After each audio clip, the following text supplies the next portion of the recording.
Graças a Deus. A paz do Senhor para os irmãos, amém?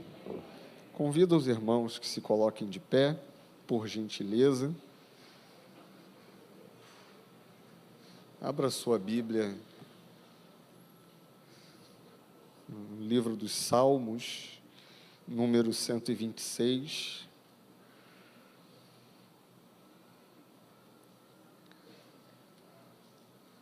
Salmos de número 126,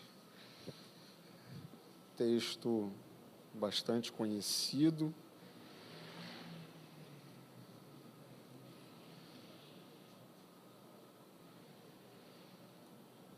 A partir do primeiro verso, todos que acharam podem dizer amém. Quando o Senhor trouxe do cativeiro os que voltaram a Sião, estávamos como os que sonham. Então a nossa boca se encheu de riso e a nossa língua de cânticos. Então se dizia entre as nações: grandes coisas fez o Senhor a estes. Grandes coisas fez o Senhor por nós, e por isso estamos alegres. Faze-nos regressar outra vez do cativeiro, Senhor, como as correntes do sul. Os que semeiam em lágrimas cegarão com alegria. Aquele que leva a preciosa semente andando e chorando, voltará sem dúvida com alegria, trazendo consigo os seus molhos. Amém? Glória a Deus. Irmãos, podem se assentar. Graças a Deus pela sua santa palavra. Um texto bastante conhecido de todos nós, não é verdade? Certamente, muitas vezes já passamos, já folheamos esse texto e nos alimentamos dele, principalmente em momentos de dificuldade, momentos de aflição. Certamente, o salmista, quando está escrevendo, redigindo este salmo, esse cântico ao Senhor, não somente ele, mas o povo de Israel não tem ou não tinham a expectativa de viver um grande acontecimento. Após tanto tempo de cativeiro em terra estrangeira. É bem verdade que do momento em que o povo de Israel sai de Jerusalém, o povo judeu sai de Jerusalém e vai até a Babilônia, e todos os 70 anos que passaram no cativeiro babilônico, fez com que muitos dos judeus perdessem suas esperanças de um dia regressar à sua terra. O tempo fez com que a esperança desgastasse na vida desse povo, de maneira que quando eles regressam, há um barulho de êxtase, há um sentimento incontido, não somente na mente, mas na boca desse povo, porque Deus fez algo grande em favor do seu povo. Não sabemos se de fato esse texto está sendo redigido ou escrito no momento de regresso para Sião. Pode ser que não, porque no verso de número 4, o salmista vai fazer um novo clamor a Deus, dizendo: faze-nos regressar outra vez, Senhor. Então, nós percebemos que esse texto, ele está narrando um acontecimento extraordinário. E acontecimento extraordinário não é um acontecimento ordinário, ou seja, ele não faz parte de uma rotina. São momentos específicos em que Deus decide se manifestar de maneira extraordinária, de sorte que o seu povo fica maravilhado com a sua manifestação. É bem verdade que quando o povo estava no cativeiro, eles poderiam se lembrar da primeira vez que Deus fez um grande acontecimento na história de sua existência. Eles poderiam se lembrar, imagino eu, de quando Deus enviou as pragas ao Egito e com mão forte tirou o seu povo de uma terra estrangeira e o conduziu num deserto, de maneira que eles pudessem adentrar a terra prometida e desfrutar de tudo aquilo que Deus um dia havia dito que esse povo viveria. Mas Deus fazer uma vez não significa que Deus vai fazer outras vezes, não é verdade? Então eu imagino esse povo no cativeiro babilônico, se assim podemos colocar esse salmo no momento da libertação do cativeiro babilônico. Eu imagino esse povo no cativeiro babilônico falando: olha, uma vez Deus fez, mas duas vezes é demais. Deus fez um acontecimento extraordinário no Egito. Ele manifestou o seu poder e humilhou a Faraó de maneira extraordinária no Egito.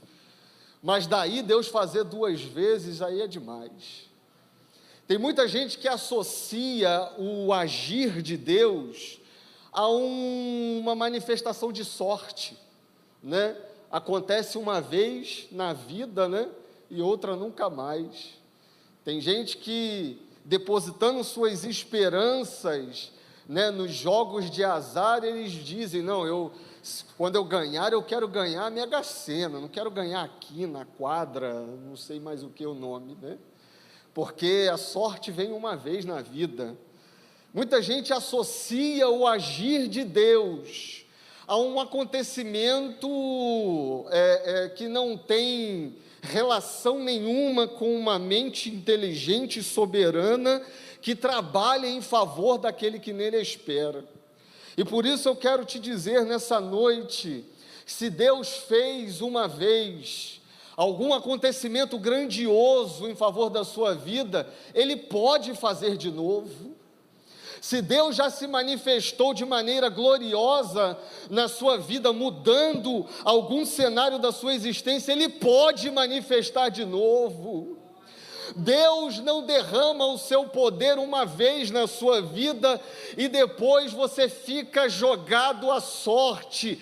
O Deus que te chamou lá no princípio, o Deus que te resgatou das trevas, o Deus que transformou a tua vida, é o mesmo Deus que está hoje aqui e pode fazer novamente algo extraordinário na sua existência. Tem muita gente que vive de milagre de passado e pergunta: será que Deus pode fazer novamente? A resposta de Deus para a sua vida nessa noite é: pode. Ele pode se manifestar de novo, Ele pode realizar um milagre de novo, Ele pode abrir a porta de novo, aonde os homens fecharam as portas. Mas quando Deus fez aquilo lá no passado, quanto crente saudosista vivendo nesse tempo, dizendo que Deus fazia, que Deus acontecia, parece até que Deus não pode mais fazer. Eu creio que Ele pode e creio que Ele vai fazer ainda coisas grandes em favor do seu povo que clama. Mas aquilo que aconteceu no Egito foi extraordinário, foi. Mas o poder que Deus manifestou naquele tempo foi extraordinário, foi. Mas Deus não esgotou as suas forças naquele acontecimento. Deus não esgotou a sua capacidade quando Ele operou na sua vida lá no passado. Deus não restringiu o seu poder quando Ele fez o inacreditável na sua vida. O mesmo Deus que operou no passado é o Deus que ainda opera no presente, e eu creio Ele ainda fará coisas grandes em nosso meio. Glória a Deus. Mas espera aí, com Israel no Egito, Deus manifestou o seu poder enviando 10 pragas. Deus endureceu o coração de Faraó. Deus abriu o mar vermelho para o seu povo passar e fechou o mar para que o exército de Faraó fosse abatido. E no retorno do cativeiro da Babilônia, Deus levanta o próprio rei para assinar um decreto para que o povo saia pacificamente. Você está entendendo a multiforme ação de Deus na vida e na existência do seu povo? Numa hora, para Deus libertar o seu povo, Ele desbarata um exército. Em outra hora, Ele simplesmente convence um homem para assinar um decreto. Não é da mesma forma, talvez, que Deus vai fazer na sua vida, mas que Ele vai fazer, Ele vai fazer. Pode ser que Ele endureça o coração de um homem num momento, e pode ser que em outro momento Ele quebrante um coração de um homem, mas saiba de uma coisa: Deus vai fazer grandes coisas em favor do seu povo. Se o homem não assinar o decreto que Deus mandou ele assinar, Deus tira o homem da terra, mas Ele manifesta o seu poder, porque Ele é Deus. Deus não depende de homens poderosos para fazer aquilo que Ele quer fazer na sua vida. Deus não depende das maiores autoridades dessa terra para fazer aquilo que Ele quer fazer na sua vida. Se for para levantar um grande, se for para Ele usar um grande, Ele usa, mas se não for, Ele faz brotar do nada, porque Deus é Deus. Grandes coisas fez o Senhor por nós. Quantos hoje aqui já não têm esse testemunho para contar? Eu poderia falar da minha vida e dizer daquilo que Deus fez de grande na minha vida. Muitos irmãos que estão aqui já puderam experimentar essa manifestação de Deus trazendo algo grande. Mas muitos estão passando pelo processo e ainda não viram essa grande manifestação de Deus. Uma coisa é certa: Deus não tem filhos privilegiados. Se você perseverar até o fim, Deus vai fazer grandes coisas em favor da sua vida. Parece que quando o salmista está narrando, parece que é um acontecimento que trouxe surpresa, não é verdade? Um acontecimento que traz surpresa. As pessoas ficaram surpresas, tanto o povo que foi alvo, quanto o povo que não foi alvo dessa manifestação, todos ficaram surpresos.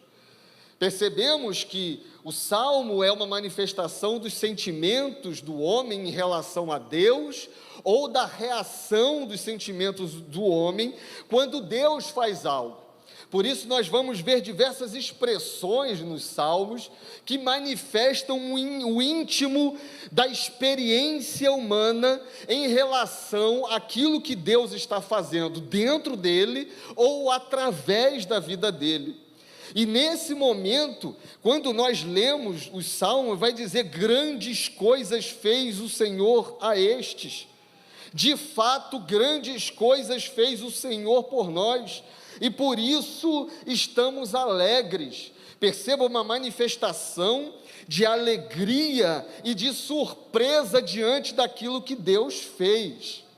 A surpresa acontece quando menos esperamos, e o testemunho por vezes é tão grande que começa com os de fora. Você está percebendo nesse texto que quem começou a testemunhar as grandezas de Deus não foram os que vivenciaram o milagre?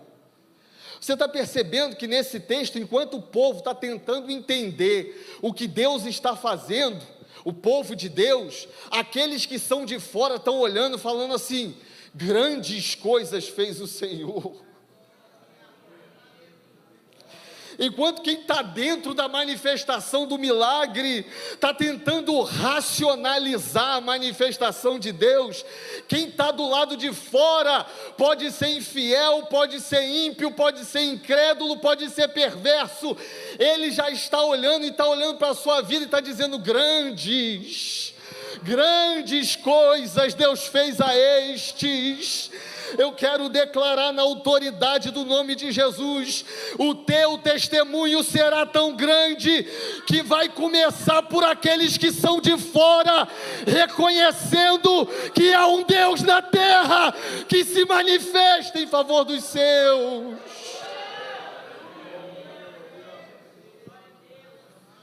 Enquanto o povo de Deus está assimilando a grandiosidade do milagre, aquele que diz que Deus não existe, que Deus está morto, está olhando para o milagre e está dizendo: só pode ser Deus.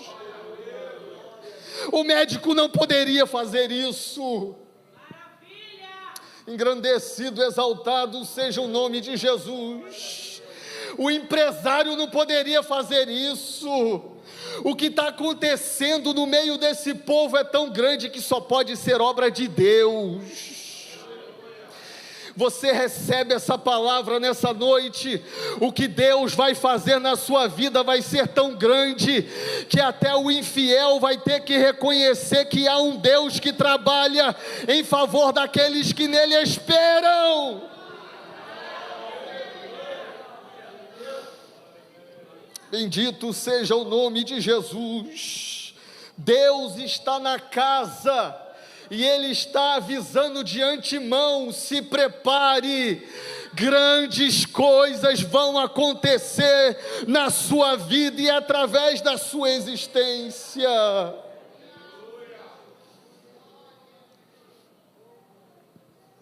Agora perceba também, que parece que é uma manifestação de surpresa, e para muitos é um de repente, não é? Simplesmente um imperador assume o governo, esse imperador destrona o governante anterior, está todo mundo preocupado em saber o que vai acontecer da minha vida, o que vai acontecer do meu povo, o que vai acontecer da minha casa. E o imperador que assume, simplesmente, ele assina um decreto de liberdade para o povo de Deus. E muitos vão olhar para esse acontecimento e vão falar assim: mas rapaz, foi de repente. Esse povo está 70 anos sofrendo nessa terra. Esse povo está 70 anos padecendo por causa dos seus pecados, é fato. Mas de repente se levanta um homem e assina um decreto e dá liberdade. O interessante, quando nós vamos ler, por exemplo, em Atos capítulo de número 2, quando o evangelista Lucas vai narrar a descida do Espírito Santo sobre os 120 que estavam clamando ao Senhor, e ele vai dizer: e de repente veio como que um vento, né? Veio um som como de um vento, veemente e impetuoso, e encheu toda a casa. Perceba que Lucas, quando faz essa narrativa, Lucas, ele não vivenciou este acontecimento. Ele está registrando algo baseado em testemunhas oculares que ele entrevistou, e com base nisso ele escreve aquilo que ele ouviu as pessoas. Só que ele insere um de repente, como que de um ato inesperado de Deus. Perceba que esse de repente parece mais um de repente para os que estão de fora, porque os que estão de dentro estão suportando o processo há muito tempo. Tem gente que está olhando e olha para o manifestar de Deus na sua vida e vai dizer: nossa, mas de repente, não sabe o que você suportou, não sabe o que você teve que carregar, não sabe o que você teve que ouvir, mas de repente. O de repente, então, ele é um sinal para os que são de fora, mas os que são de dentro, está dizendo: a hora chegou. Quem está de fora diz: foi de repente, mas quem está dentro fala: até que enfim, meu Deus, eu não estava aguentando mais, finalmente. Como isso é evidenciado no texto de Atos, capítulo de número 2, quanto tempo esses 120 estavam orando ao Senhor? 50 dias. 50 dias, eles aguardando a promessa da descida do Espírito que o nosso Senhor Jesus disse para eles: ficai em Jerusalém até que do alto sejais revestidos de poder. O que muitos pregadores já disseram, eu digo também, pode ser que esse número 120 não fosse o número original. Começaram muitos orando, passou uma semana, passou 2 semanas, ninguém mais quer saber de orar, vai reduzindo a quantidade, não vai chegar mais, não é para esse tempo. Aí levanta um burburinho ali, pastor está fora da visão, os discípulos estão desligados, todo dia estão indo orar no templo, todo dia estão indo clamar ao Senhor, 50 dias, só esses 120 conheceram o processo de passar esses 50 dias clamando ao Senhor. O que eu quero te dizer com isso é que o que Deus vai fazer na sua vida, aos olhos de muito é de repente, mas aos seus olhos vão ser resultado do processo que você carregou até aqui. Quando Deus manifestar o seu poder e o seu milagre na sua vida, muitos vão dizer: mas nossa, de repente, mas você vai dizer: eu suportei o processo até chegar aqui, eu não desisti até chegar aqui.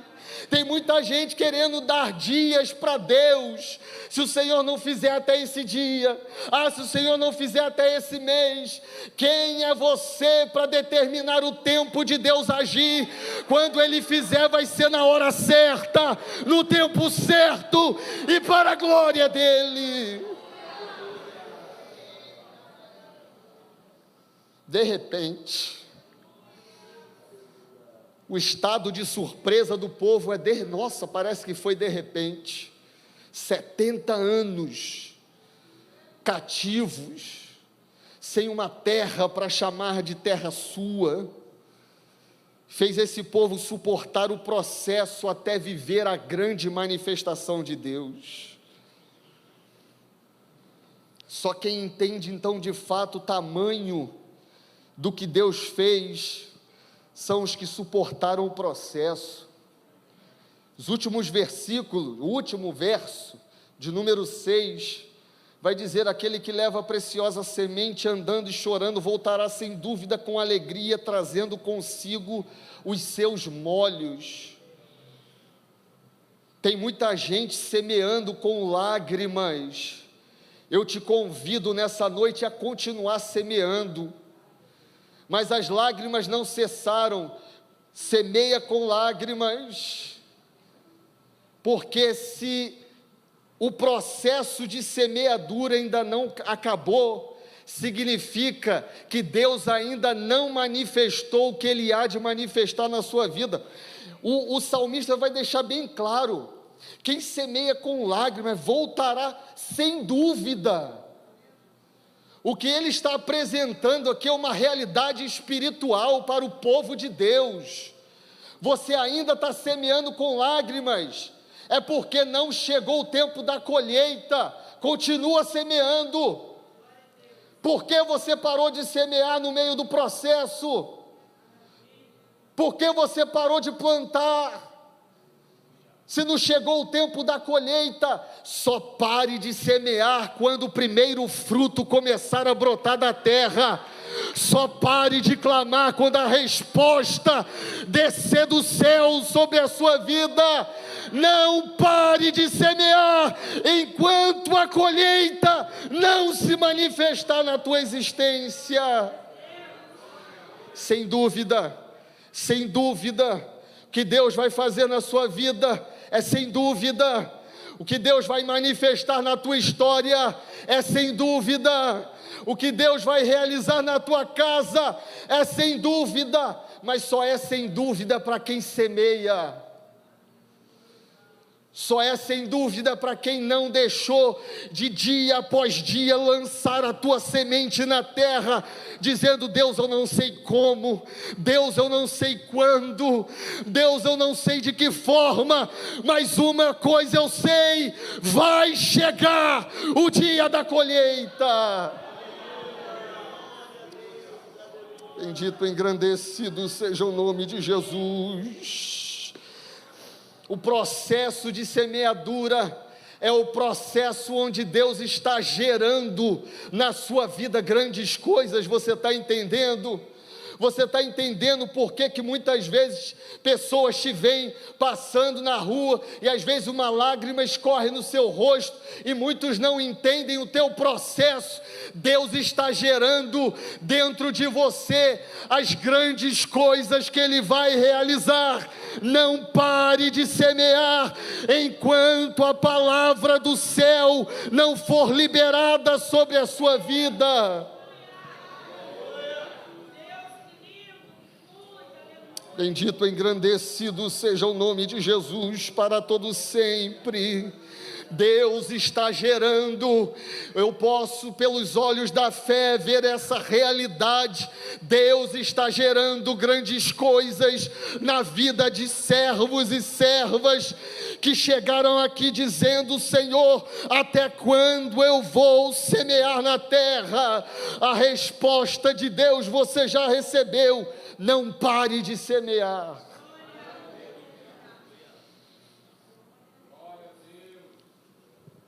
Agora, quando Deus manifesta, perceba o sentimento do salmista.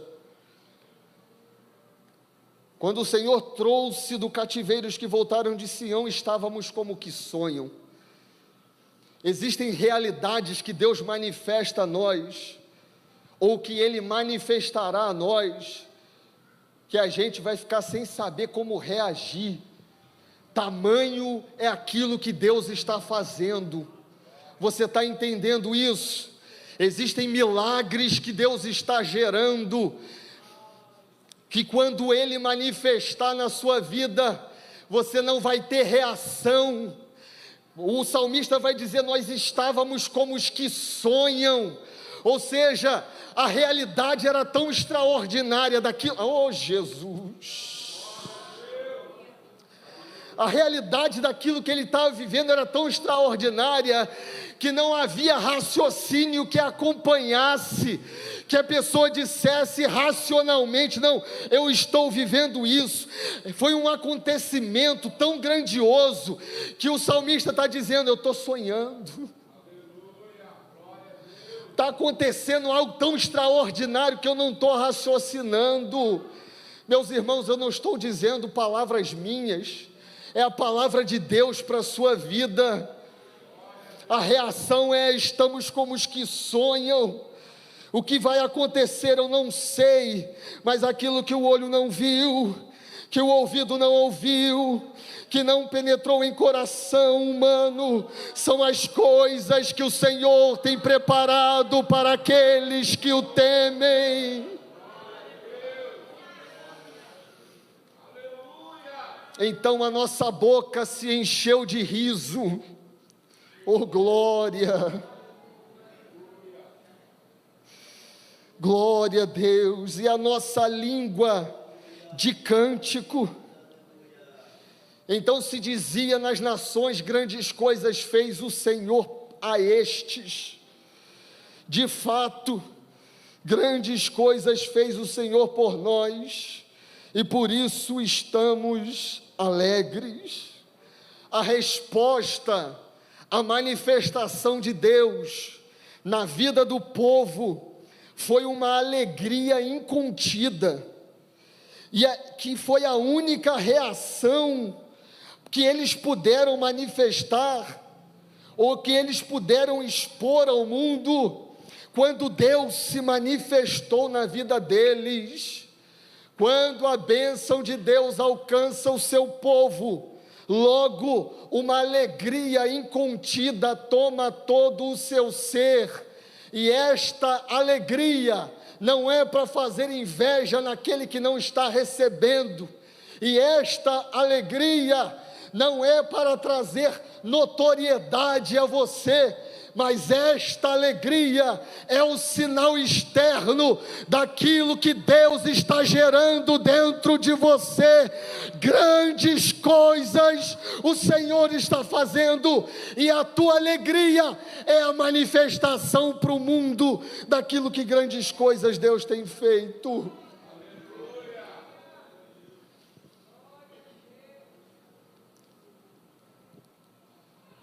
eu vou começar a encerrar aqui. Vocês conhecem o processo que minha mãe tem passado, desde 2020 lutando contra o câncer. Tentou uma cirurgia há 2 anos atrás, quase 2 anos atrás, a médica abriu para retirar os tumores, e meia hora depois ela fechou, só te retirou o ovário saudável, e o lugar dos tumores não retirou, porque disse, é impossível retirar esses tumores, se retirar você morre. Minha mãe ficou mais 1 ano em processo de quimioterapia, se mudou de estado, e o médico que ela passou a ser tratada disse a mesma coisa, você não pode operar nunca mais. Eu já contei isso aqui. Passado algum tempo, a taxa de medidor tumoral dela foi reduzindo significativamente. O medidor tumoral, ele aponta, quanto maior for o índice, maior é a propagação do câncer no corpo. E o índice foi reduzindo, até um dia que minha mãe falou assim, eu quero operar, médico. E o médico falou, olha, você já passou por isso. O resultado você sabe qual foi. Foi insucesso. Se você quiser, a gente pode tentar de novo. O risco de morte é grande. Então, eles fizeram os exames, o médico falou, dá para te operar, mas o risco é por sua conta. E aí, eu fui para lá, nós estávamos em oração, essa igreja ficou em propósito de oração, ela ficou 4, 5 horas na mesa de cirurgia, e a resposta depois do médico foi, retiramos quase tudo, sobrou quase nada, só tem uns resquícios aí. Como foram 2 cirurgias em espaço de um pouco mais de 1 ano, ela teve que ficar em repouso, 3, 4 meses depois, ela voltou no médico, e falou, e agora, como é que vai ser? E aí ela tinha feito o exame, medidor tumoral, o medidor tumoral deu 300, o médico falou, olha, pelo medidor tumoral tem alguma coisa aí, mas pela tomografia eu não estou vendo nada, vai para casa e volta daqui a 3 meses.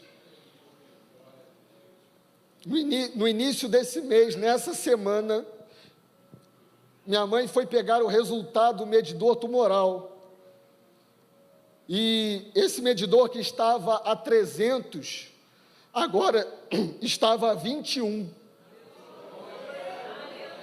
O mais interessante que no resultado do exame tem o nível de referência, né?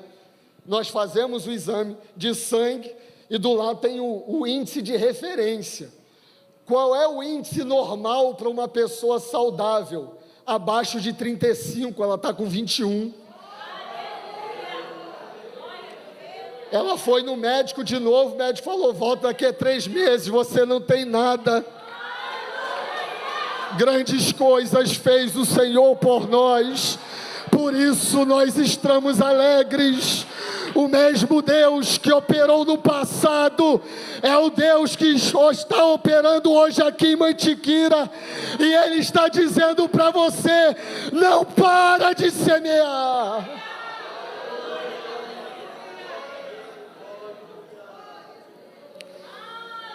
Engrandecido, exaltado seja o nome de Jesus. Será que você pode adorar o Deus que tudo pode, que tudo faz, que tudo opera em favor de um filho seu?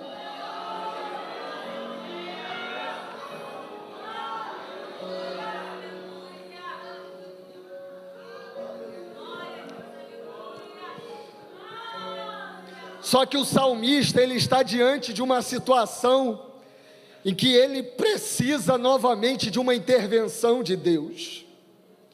Como eu disse no verso de número 4, ele vai dizer, torna, Senhor, a restaurar-nos, torna, Senhor, a trazer-nos do cativeiro, e ele vai fazer uma comparação como as torrentes do Neguebe, ou como as correntes do sul.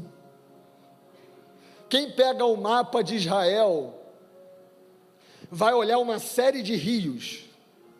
Aí a pessoa pega o mapa, eu nunca fui em Israel, mas eu estudei um pouco sobre isso. A pessoa pega o mapa e chega lá, dependendo da época do ano, não tem rio nenhum, está tudo seco. E a pessoa pode olhar e falar assim: o que está acontecendo? No mapa, aqui é um rio, mas está seco, a terra está seca, não tem como brotar nada daqui. Na verdade, Israel, ele possui uma cadeia de montanhas, e como alguns irmãos nossos viajaram para Israel lá, eles puderam ver isso na época do inverno lá agora. Existem montanhas que ficam carregadas de neve durante o inverno, e a estação do inverno vai passando, a massa de ar quente começa a invadir, e o gelo que estava retido na ponta da montanha, ou lá em cima na montanha, começa a derreter, e aquilo que estava retido lá em cima da montanha, o gelo, começa a virar água, e aquela água vai escorrendo pelas montanhas, e aonde as pessoas diziam que não havia rio, porque a terra estava seca, o rio começa a correr naquele lugar. O salmista vai dizer algo muito mais forte: não é um ribeirinho. Entenda uma coisa, não é um ribeirinho. Quando desce as águas, desce como se fosse uma enchente, como se fosse um tsunami. É uma água muito forte, de sorte que quem estiver ali, se não tomar cuidado, vai ser arrastado. O que o salmista está dizendo é: o Senhor fez no Egito, o Senhor fez na Babilônia, torna a fazer de novo, Senhor. E ele está dizendo mais: ele sabe que quando Deus faz, Deus não faz em pequena medida. Quando Deus faz, Ele não faz um poucochinho. Quando Deus decide se manifestar, é um rio caudaloso descendo, e a terra seca se faz um manancial de águas. Tem muita gente olhando para crente aqui dizendo: é terra seca. Tem muita gente olhando para crente aqui dizendo: não produz mais nada. Mas o que para o mundo é uma terra seca, Deus lá do céu está olhando e está dizendo: é rio, é rio, é rio, é rio. Porque tem gente que te olha numa estação, e a tua história não se resume a uma estação. Você pode estar passando pela estação da sequidão, mas vai chegar um momento que manancial de águas vai correr através da sua vida.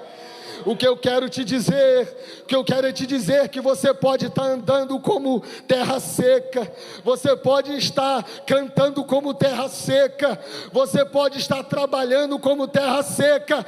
Vai chegar a hora em que você vai trabalhar como rio de águas, para a glória de Deus. E com isso eu quero fazer uma pergunta.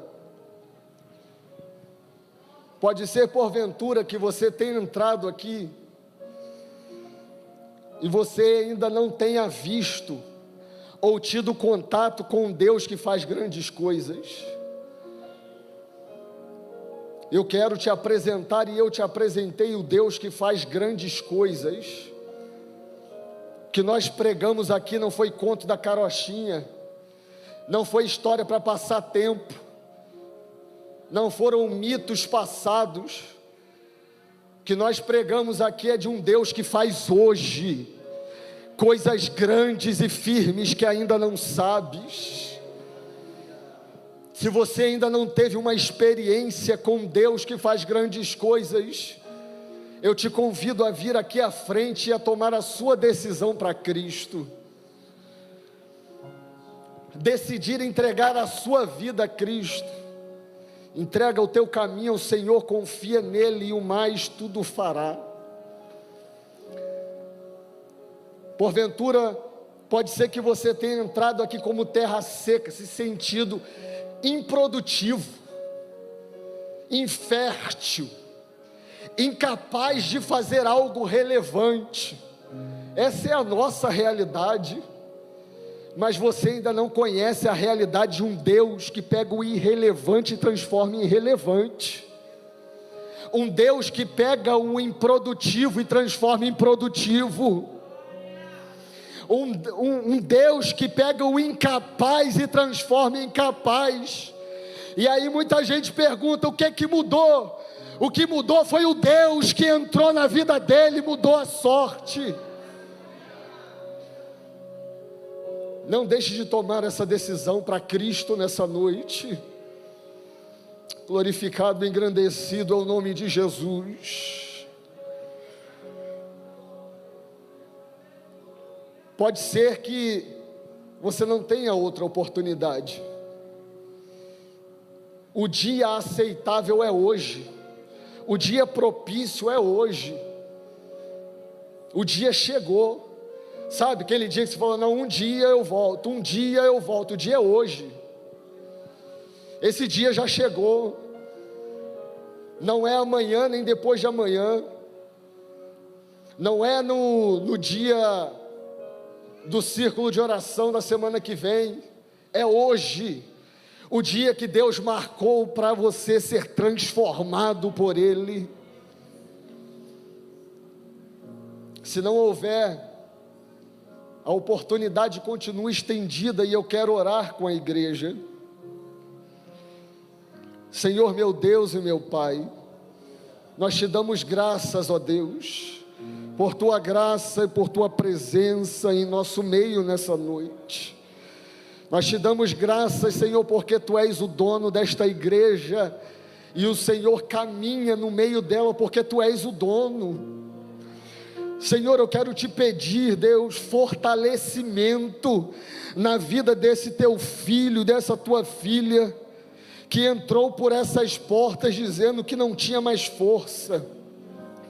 Renova, Senhor, o espírito do teu filho que estava pensando, ó Deus, em entregar os pontos, porque ele planta e não vê a colheita, meu Senhor. Nós clamamos em nome de Jesus: faz brotar novamente águas, Senhor, nessa terra seca e desprezada pelos homens. Faz mais uma vez e manifesta a tua glória na terra, para que te conheçam e saibam que tu és o Deus que opera milagres. Nós te pedimos e te agradecemos em nome de Jesus. Amém.